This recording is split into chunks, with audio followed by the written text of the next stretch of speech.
This week, a potential bombshell of a plan to redo the way you buy hurricane insurance. Bring it home, make it affordable, make it reliable when you need it the most. It's one of South Florida's biggest issues.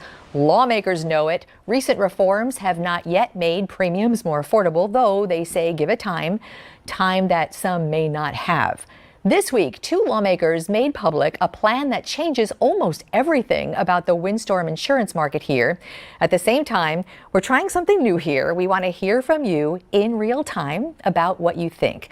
Emails and posts, you can do it right to the lawmakers right here during this conversation at twisf@wplg.com via email, or you can post to us on Twitter, X at WPLG Local 10. You can do that right now as you're listening. Right here, right now, State Representative Spencer Roach, Republican from Florida's Southwest Coast, right here at the table. And via Zoom today, State Rep Hillary Cassell, Democrat from Dania Beach, who joins us today from Tallahassee. And welcome to you both. It is so great to have the both of you together. Watched your workshop this week, was kind of blown away by the idea, a lot of devil in the details to get to. And thanks for being here on a Sunday. Especially, I want to thank Spencer Roach, who drove 2 hours from Fort Myers to be right here at the table with us. So Spencer Roach, first to you. The first question is kind of explain to us what is basically this plan. Give us the broadcast version to start us off. Yeah, so first of all, let me say, well worth the drive, because this is the most important issue that we are hearing from Floridians about every day. And let me explain the plan. So this is a big, bold, transformative, and I want to stress bipartisan idea to totally transform Florida's property insurance system. And it does that by isolating the risk of hurricane coverage and putting that squarely onto Citizens. So Citizens would be a vehicle now of first resort that would offer universal wind coverage to every Floridian who wanted it. They would still pay a premium. It would not be free. And in those storm-free years or decades, the amount in there would continue to accrue, and you would have a surplus of potentially billions of dollars to pay these claims when the big storms hit. So, as opposed to the insurance companies. Right. And what we're seeing now the objectives are simple. There are two objectives here. We want Florida homeowners to have affordable premiums, and we want them to have the confidence to know that when they incur a loss, there's going to be a coverage and an indemnification for their loss. And what's happening here in Florida is we know now that simply having an insurance policy doesn't mean that you have insurance, because we see these fly-by-night, undercapitalized insurance companies move into the state, rake in high premiums, and then siphon them off. And then there's no money left. There's no collateral reserves left to pay out claims. And when the big storm hits, these insurance companies fold their tent. They leave the state of Florida, and they leave taxpayers on the hook to pay these claims. So I want to bring, we could do first names here, right? Spencer, Absolutely. Hillary, Gleno, we're good. Okay. So Hillary, you were here. You've been here as the state, as lawmakers have been making these reforms during the past couple of years. And so these reforms all were supposed to be a year and a half, 2 years away, focused on the independent private market and giving them space and time to do good business here, come back to the market, be competitive. This totally turns that on its head. Glenna, it has to. The reality is the companies that we've invited into the state of Florida are exactly the type of companies that we invited in 2006. And as my partner mentioned, these are companies that have no historical data. They've never operated in other states. They are undercapitalized. They're relying heavily on a reinsurance market, which you and I both know that's one of the highest parts of what people pay in their premiums. The cost of reinsurance is anywhere between 40 and 50% of what we're paying in the reinsurance market. So all we're doing is insanity. We are creating the same problem that we created in 2006. And in 20 years, if we don't do something drastic, we're going to be in the same position that we're in today, with companies that go insolvent and leave Floridians to carry those assessments that we see through FIGA on our shoulders. And it's time for us to do something different. So right now, the Citizens is the insurer of last resort. What you're saying is Citizens is going to be the insurer of first resort, and no independent private market companies will have windstorm coverage in Florida. Well, yes, let me explain that. So Citizens would be the insurer of first resort for windstorm only, and that's all Citizens would do. all of the other miscellaneous bread and butter coverages that your homeowner's policy includes would be left to the free market. So the free market companies could come back in. They could know their risk. That's what these companies want. They need to be able to actuarially calculate their risk. They would make a killing. So this bill is very capitalistic, and it only takes that area of risk that is virtually unknowable, uninsurable, out of the private market, and makes Citizens the backstop. But Florida citizens, Florida residents would still have the option, if they wanted to purchase private market insurance. I doubt anyone would do that. It would be prohibitively expensive, and is, when they have an option to use Citizens. So yes, they would still be able to purchase a private plane if they wanted to. You know, something that I forget which one of you had said this in the workshop, that there were 12 hurricane-free years in this state. And you would think that the companies who were writing windstorm would have used those 12 years to really rack up some savings so that when the big storm hit after 12 years. But Hillary, I think it was you in the workshop that said the storm hit and all of a sudden they said they didn't have enough money to pay out. How is that possible? And that's why this plan that Spencer and I have put together is so transformative, because you have citizens who, while we call them the insurer of last resort, historically, they never have been. They cover our most vulnerable properties, our riskiest properties, and that falls on the shoulders of Floridian. So when you look at the plan that we are proposing here, it's really to just call Citizens what they are, and to put Floridians in a position where we continue to bank those premiums, and we're not worrying about that money going to pay off executives, to pay shareholders, to pay taxes. Those are three huge ticket items that Citizens doesn't pay as a quasi-government entity, that in those off-hurricane years, we would be able to bank those premiums and be prepared for when that big storm hits. Whereas the plan that we have now is, in those off years, in those good years, we know that Florida has paid its insurance executives some of the highest salaries in the nation, despite being in an insurance crisis. And also, Citizens cannot go insolvent. That's just not possible. Spencer, you had mentioned, I was watching this workshop and I said, wow, that's pretty novel. It's not novel at all. You said there is a precedent for this. Well, it's not novel at all. There was a former legislator named Don Crane who served in the Florida House in the early 70s. He was an insurance industry executive. He owned an insurance agency, and he got dropped in 2006 and put together a consortium of industry experts and businessmen to propose a plan like this. But let me just say this. This is not theoretical. Texas has been doing a version of this only in the coast since 1971. We've got 50 years of empirical data from Texas, another large state with a coastline, that this works. California has been doing this, but for earthquakes, since 1995. So we've got 30 years of empirical data from California. This is not theoretical. It is working in other large states, and we can borrow best practices from states like Texas and California to create a model that works for the state of Florida. And what those states show, have you been able to, have you done this yet, extrapolate out the numbers, say, from Texas vis-a-vis what that would look like on Florida in the coastal areas? We have some rough numbers on that. In fact, the report that the Don Crane working group released in 2006 had a lot more detailed numbers than that. And those reports were evaluated by Florida Tax Watch, who said this is a realistic plan. It could work for Florida. And other former executives from Citizens have looked at this and said this is a realistic plan for the state of Florida. But I would argue this: it's inevitable. Eventually and inevitably, Florida is going to have to embrace this model, because what we're doing now is unsustainable. If we had another Hurricane Ian a few months ago, the market would have completely collapsed. I don't think the public knows that. Well, I don't think they realized how precariously close the market came to outright collapse. And I would argue that the market has already collapsed, because if you look at the infusion of taxpayer dollars that's kept this market on life support, without those infusions of taxpayer dollars, the market would have already collapsed. So I would argue it has collapsed already. So in this workshop, the CEO of Citizens had something to say. He was a bit skeptical. You're going to hear from him. We'll talk more with the lawmakers when we come right back. Finally, I found a doctor who really takes the time to listen and answer all my questions, so I feel reassured. More time with my doctor, more time for me. At Conviva, our time is spent making sure you make the most of yours. Schedule a tour today. You could skip this ad, but don't skip the part that can help you get the job done. At Grainger, we're here for you with supplies and solutions for every industry. Call, click Grainger.com, or just stop by. Grainger, for the ones who get it done.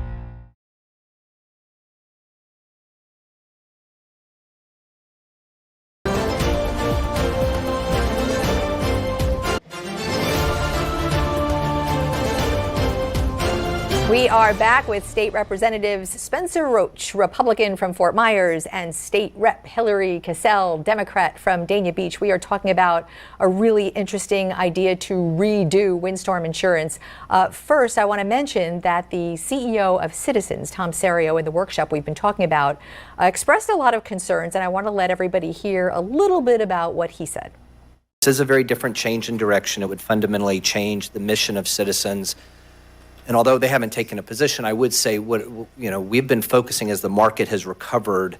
We want to take good care of the policies we have, but we've been focusing on depopulation. And for obvious reasons, this would turn that in a different direction. Hillary Cassell, he did not sound like he was a great proponent of this plan.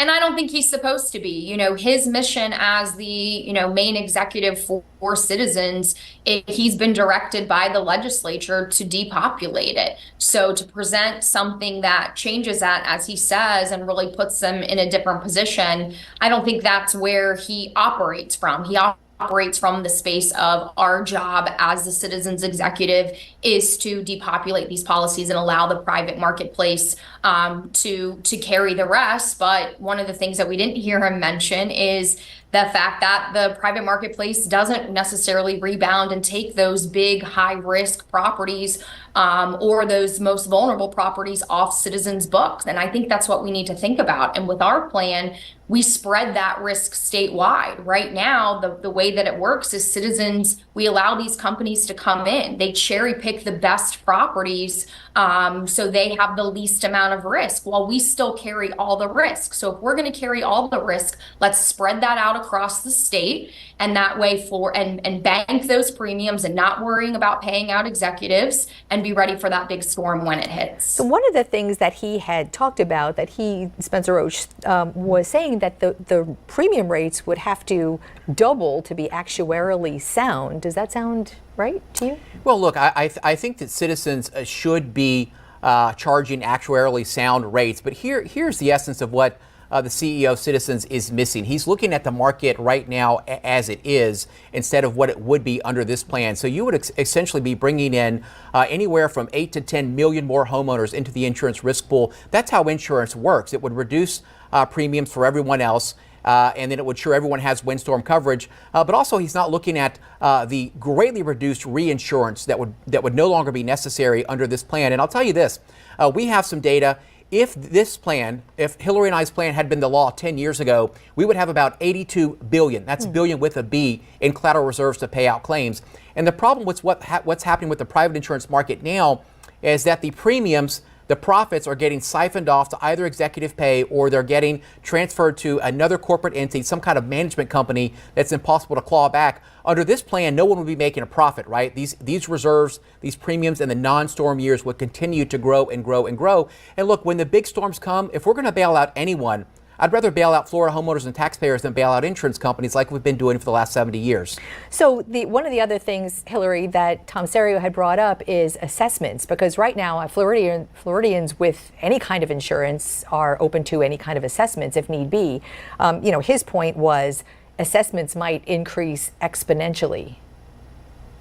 That's a lot of hypothetical there, right? The reality is Citizens has issued one assessment since its inception. And as Spencer just mentioned, at the end of the day, we're always concerned about assessments. We get assessed in the event that Citizens doesn't have the capital to pay out the claims. But more importantly, we currently get assessed when the private insurance companies don't. All of us right now are under a 1% assessment because a private insurance company went under after they paid all their executives. And I think with our plan, at the end of the day, in the worst case scenario, that event happens. First and foremost, we also know the legislature would be able to step in and help with any assessments in the event that we are still as financially sound as we are here in this state by moving some money from the general revenue. But as Spencer mentioned, I would rather know that an assessment that I'm paying across all lines by all policyholders across state, we know that that wouldn't likely be a very large assessment on an individual basis.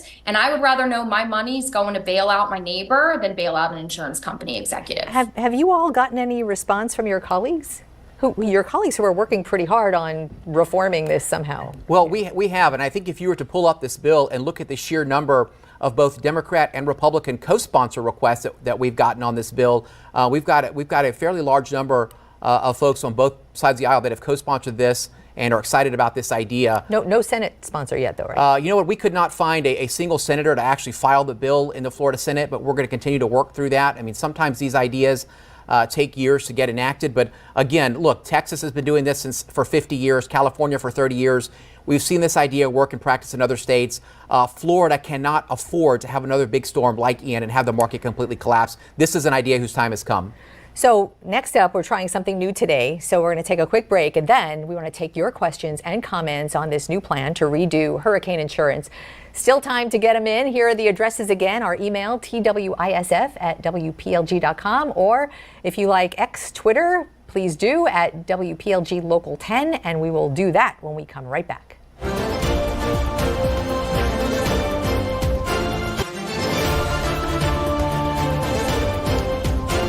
We really have been overwhelmed with questions and comments. Thank you all. We're going to get to as many as we can. Spencer Douglas is asking, HOAs, homeowners observe flood and wind do not actually cover damages. Yeah, look, this is the reason why Florida homeowners are so outraged. You know, it's not just that we're paying high premiums, right? I think most Floridians, no one likes to pay high premiums, but when you're paying high premiums in good faith year after year after year, and then the time comes for you to use the product that you're paying for and you can't use it, that's adding, absolute insult to injury. That is the worst of both worlds.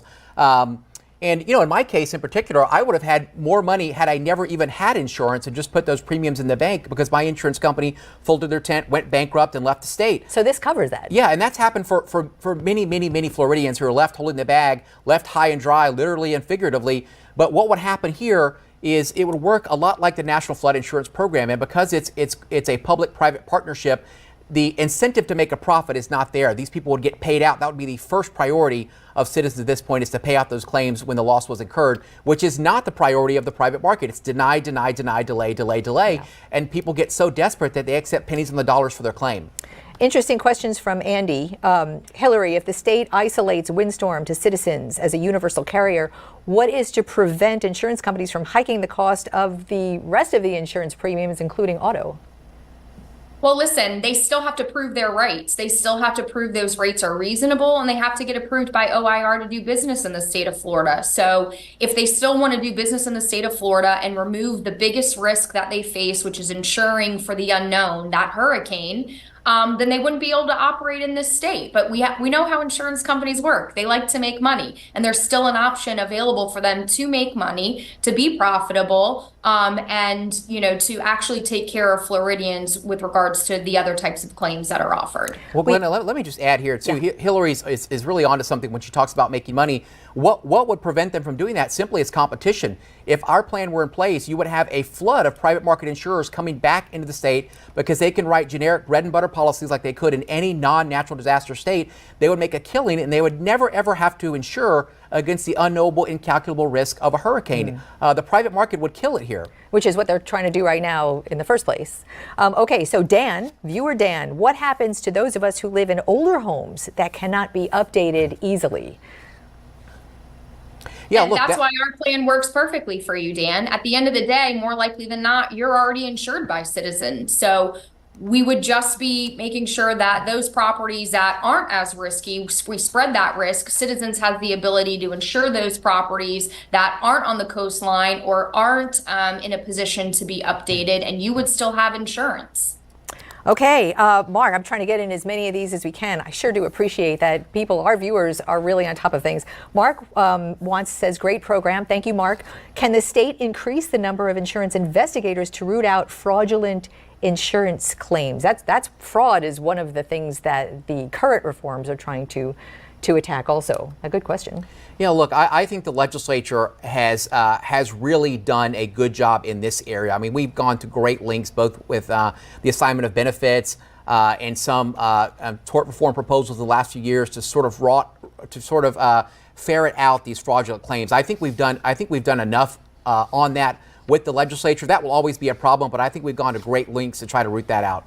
Nelson, this is interesting. Nelson wants to know, why can't we have a program where the windstorm protection is only from June to November, and would that reduce the cost? which is hurricane season. Hillary?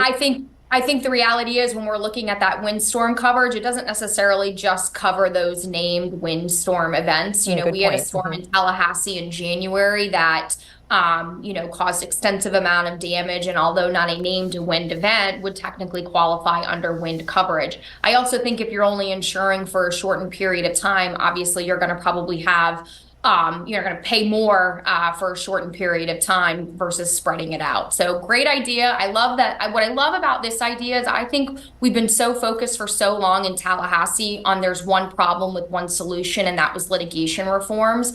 And what I've been really excited and energized to see, especially with my colleagues, is by putting this big idea out there, it's really got people thinking. So I love the ideas, keep them coming. Spencer and I are definitely open to suggestions and really solving this problem for Floridians. And you know our audience is going to take you up on that 100%.